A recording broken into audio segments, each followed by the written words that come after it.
आज की कैंडल कहने के लिए ग्रीन कैंडल है, लेकिन ये बहुत ही बेकार बियरिश कैंडल है। आप इसकी वॉल्यूम देखिए, इसका स्ट्रक्चर देखिए, ये तो एक प्रॉपर बियरिश कैंडल है।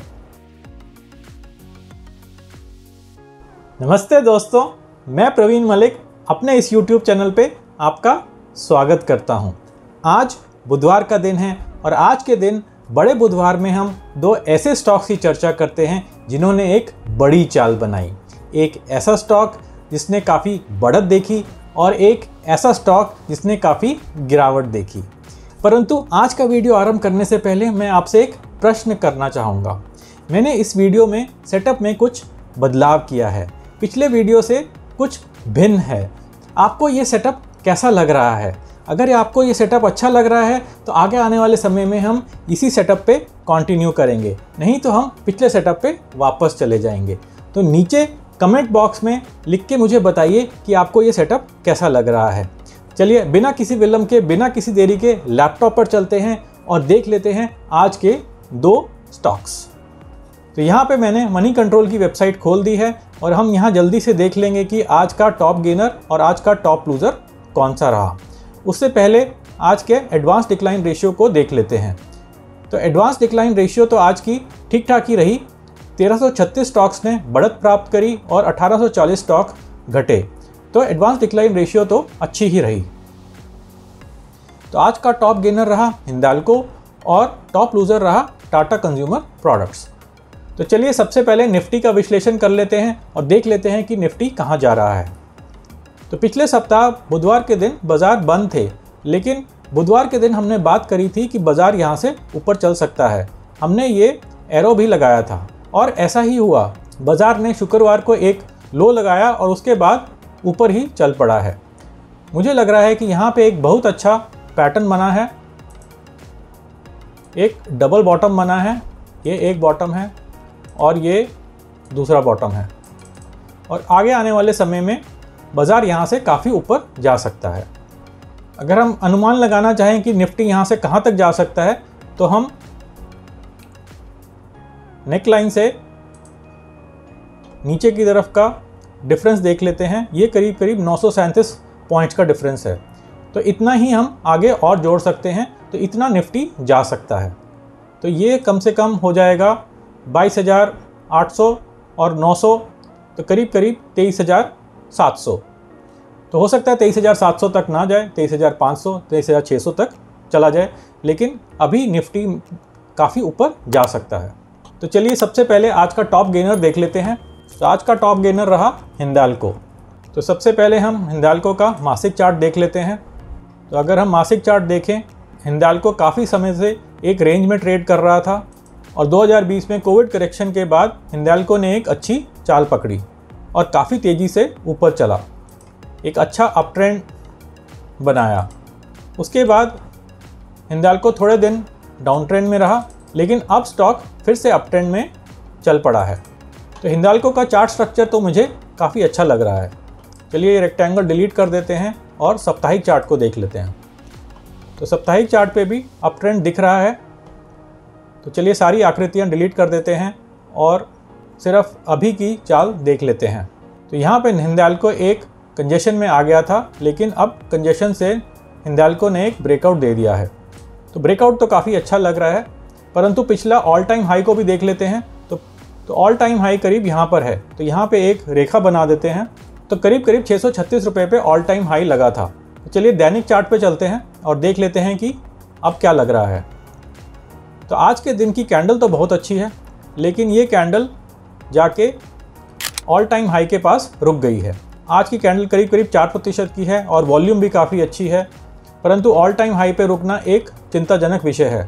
हो सकता है कि ये स्टॉक थोड़ा सा और ऊपर जाए, परंतु जब तक ऑल टाइम हाई के ऊपर एक प्रॉपर ब्रेकआउट नहीं आ जाता तब तक इस स्टॉक में कोई निवेश नहीं करना चाहिए, एक स्विंग ट्रेडिंग की पोजीशन नहीं बनानी चाहिए। ट्रेंड तो अभी भी बहुत ही अच्छा है।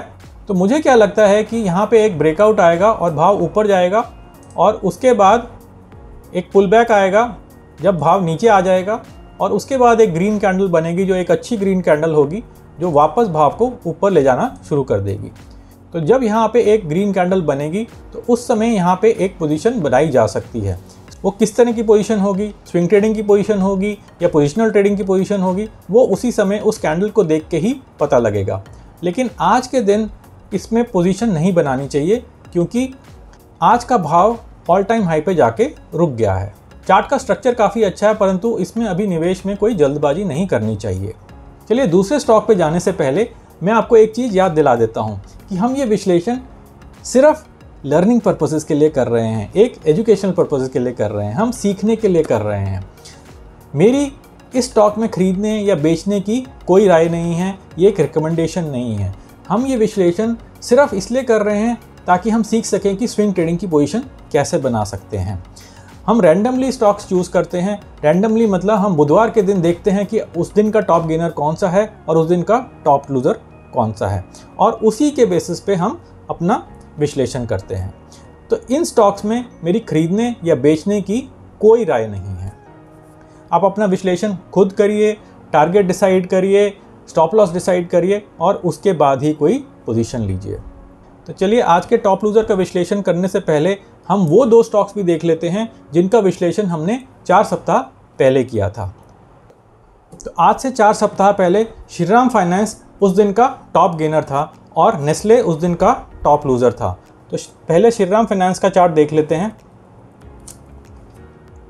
तो श्रीराम फाइनेंस में ये पुरानी आकृतियाँ बनी हुई हैं।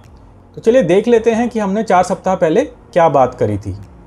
अगर हम पिछले कुछ दिनों की चाल को देखें तो ये चाल बड़ी अच्छी लग रही है।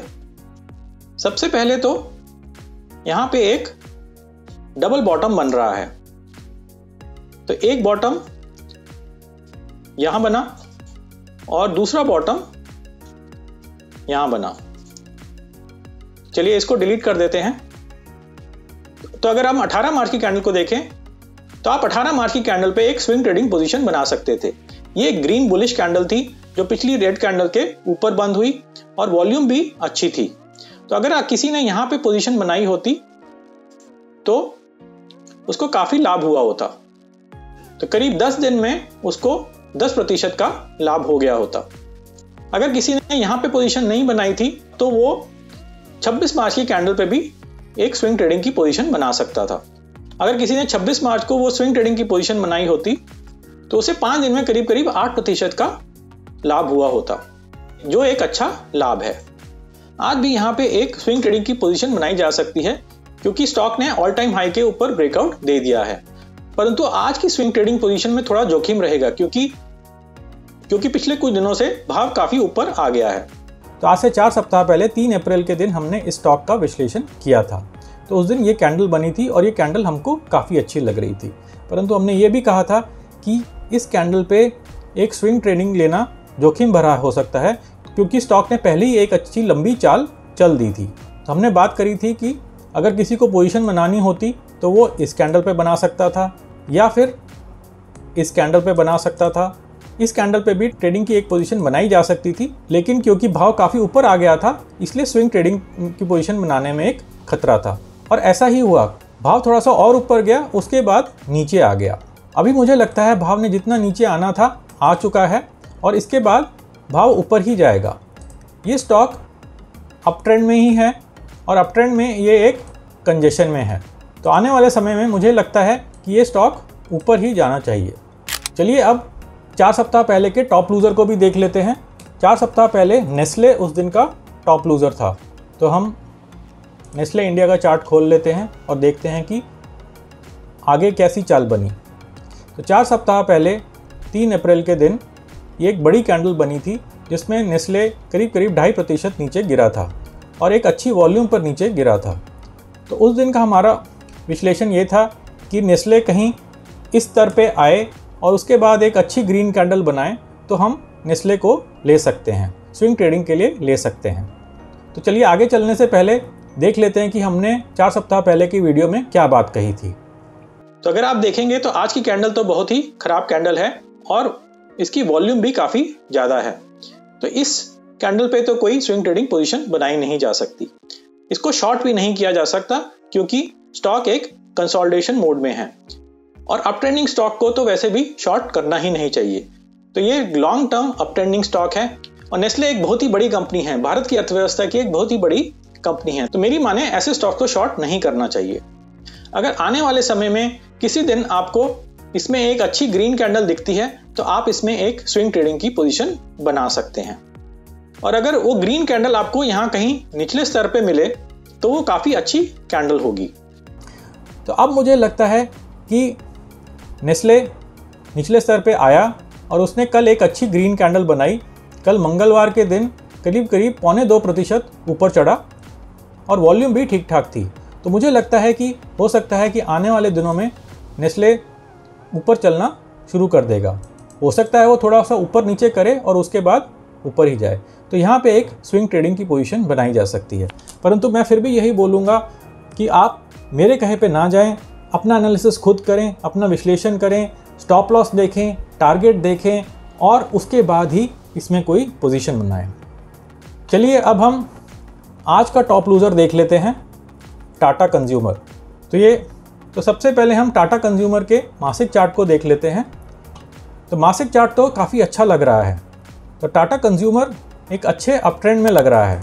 बीच में एक कंसोलिडेशन आई थी और उसके बाद अप ट्रेंड कंटिन्यू हो रहा है। यहाँ पे भी एक कंसोलिडेशन लग रही है। तो चलिए सबसे पहले एक साप्ताहिक चार्ट भी देख लेते हैं। तो यहाँ पे कंसोलिडेशन आई थी, उसके बाद ब्रेकआउट करके स्टॉक ऊपर चला गया और अप ट्रेंड कंटिन्यू कर रहा है। तो चलिए ये एरो हटा देते हैं, ये पुराना रेक्टेंगल भी हटा देते हैं और दैनिक चार्ट पे चलते हैं। तो लग रहा है कि यहाँ पे टाटा कंज्यूमर एक कंजेशन में है, थोड़ा सा ऊपर नीचे कर रहा है। आज की कैंडल कहने के लिए ग्रीन कैंडल है, लेकिन ये बहुत ही बेकार बियरिश कैंडल है। आप इसकी वॉल्यूम देखिए, इसका स्ट्रक्चर देखिए, ये तो एक प्रॉपर बियरिश कैंडल है। इस कैंडल को देख के आप शॉर्ट सेलिंग नहीं कर सकते, इस कैंडल को देख के आप कुछ भी नहीं कर सकते। आने वाले समय में ये स्टॉक कहीं रेक्टेंगल के निचले स्तर पर आए और उसके बाद एक अच्छी ग्रीन कैंडल बने तो इस स्टॉक में निवेश किया जा सकता है और इसका टारगेट करीब यहाँ ऊपर वाले स्तर पे हो जाएगा। तो हो सकता है कि आपको ये कहीं 1105 या 1110 रुपये पे मिले और इसका टारगेट करीब 1270 होगा। तो देख लेते हैं अगर आपको ऐसा निवेश करने को मिलता है तो कितना लाभ कमा सकते हैं। तो करीब 13% का लाभ कमाया जा सकता है, जो एक अच्छा लाभ है। तो मुझे लगता है कि टाटा कंज्यूमर अभी एक कंजेशन में है। ये शॉर्ट सेलिंग का कैंडिडेट तो बिल्कुल भी नहीं है। आज की कैंडल बहुत ही ख़राब बनी है, लेकिन फिर भी ये शॉर्ट सेलिंग का कैंडिडेट नहीं है, ये सिर्फ एक कंजेशन में है। इस रेक्टेंगल के निचले स्तरों पे आप एक निवेश कर सकते हैं और रेक्टेंगल के ऊपरले स्तर पर आप उसको बेच सकते हैं। परंतु फिर भी मैं यही कहूँगा कि आप अपना विश्लेषण खुद करिए, टारगेट देखिए, स्टॉप लॉस देखिए, उसके बाद ही कोई निवेश का डिसीजन लीजिए। तो चलिए आज का वीडियो समाप्त करते हैं। अगर आपको भी किसी ऐसे ही स्टॉक का विश्लेषण करना है तो नीचे कमेंट बॉक्स में उस स्टॉक का नाम लिख दीजिए। मैं अपने आगे आने वाले वीडियो में उस स्टॉक का विश्लेषण कर दूंगा। धन्यवाद और नमस्ते।